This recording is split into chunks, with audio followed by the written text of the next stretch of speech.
Hello, everyone. This is Censored News, the Dr. Deep State perspective. And today I only have one story for you, and it's going to deal with the concept of modern art, or more generally, the visual arts. I've always been interested in the cross sectionality between culture and politics and art. And Will Tucker and I are going to begin a series where we discuss such things. So, this is sort of an introduction to that topic. Okay, here we go. The story today is brought to you from the Daily Bell, and the title is Modern Art is the Resentful Destruction of Beauty. And as you probably know, the basis of Western civilization is found in antiquity, and generally the responsibility of the political regime stemmed from the very notion of the society itself. So the goal of the political regime, generally, at least in the highest of antiquity, was to bring the souls, the minds, the hearts, the spirits of the citizens up to the transcendent realm, that being the true, the good, and the beautiful. And this was roughly true well into the 19th century, but things started to, as they say, fall off the rails in the 20th century. Originally published via American Thinker. My cosmopolitan-minded wife forced me to visit an old colonial-era Catholic hospice/orphanage in the center of Guadalajara, Mexico recently. The aged murals depicting hell and redemption and such existential concepts were breathtaking. What certainly wasn't breathtaking, but rather unsettling and despair-inducing, was a series of feminist art exhibits littered across various corners of the property, out of place and contrarian as they could possibly be in such a setting. One such exhibit was titled Antinomia Antima, featuring grotesque, distorted, and viscerally unattractive depictions of the human form. Similar ones with similar names did more of the same. It was an orgy of ugliness. Here, the third wave word salad used to justify one such exhibit we found. The works gathered here allow us to appreciate the plastic and visceral experimentation of this artist, marked by an immense chromatic, luminous, and expressive vitality enveloped by an unspeakable lightness and fleetingness. The contrast of intensities and temporalities not only operate on a perceptual level, but also from a narrative and intellectual approach in which drawing and painting merge in the same field of action.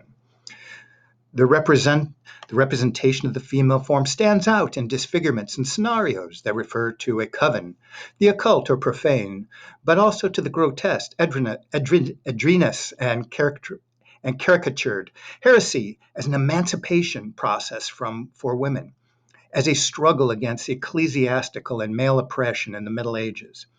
In this respect, the Italian writer, feminist activist Silvia Ferduccia points out in the transition from the prosecution of heresy to the witch hunter, women have become more and more clearly the figure of the heretic.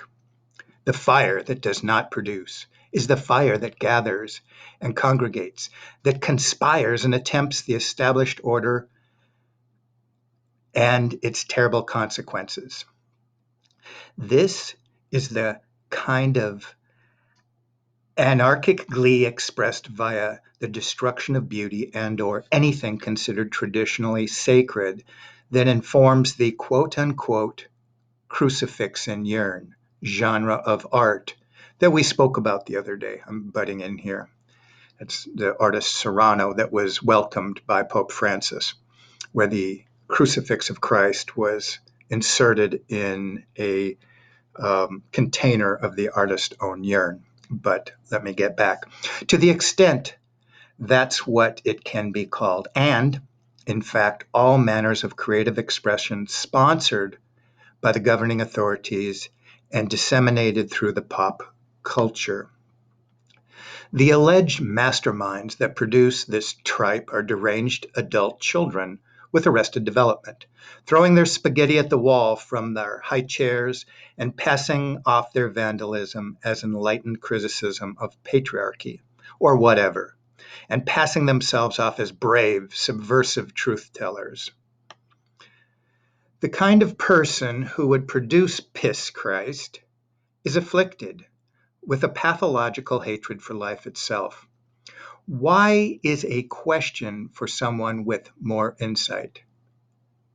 At any rate, because bitterness is not a redeeming quality, this individual attempts to launder his pathology through the respectable veneer of artistic expression, gaining social prestige for himself among similarly minded peers. In this genre of quote unquote art, if it were more honest, I wouldn't dislike it any less, but I would respect it more. I can't help but think that such a phenomenon as face tattoos, quote unquote, wet ass pussy, pop musical productions, quote unquote, body positivity, transgenders pantomiming, and in the process desecrating the female form, quote unquote, just stop oil, protesters desecrating beloved paintings as a form of social justice, activism, etc., are products of the same pathologies. Is there any popularized, heavy marketed form of art that approaches anything like beauty or transcendence? Call me a conspiracy theorist. Parentheses.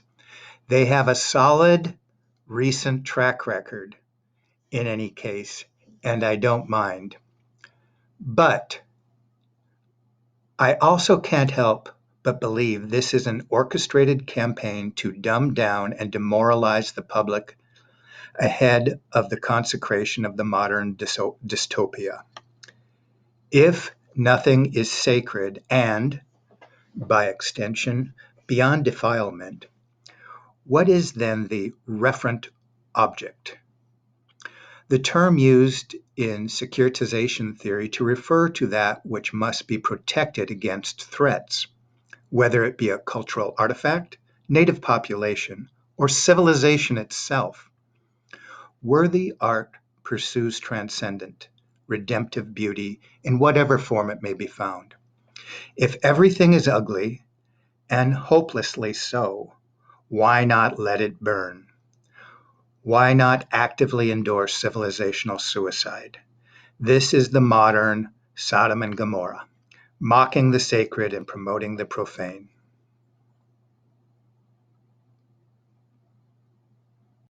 So I'll let that article pretty much speak to itself, but it's a bit of a prelude. Will Tucker is working up a presentation this week talking about how totalitarianism is in part a defilement of the visual arts that creates the egregore, which we have argued that is the operating platform that will bring us into the Internet of Bodies and into the metaverse, this secondary reality that will be the creation ultimately of the Antichrist. Kind of heavy, kind of weird.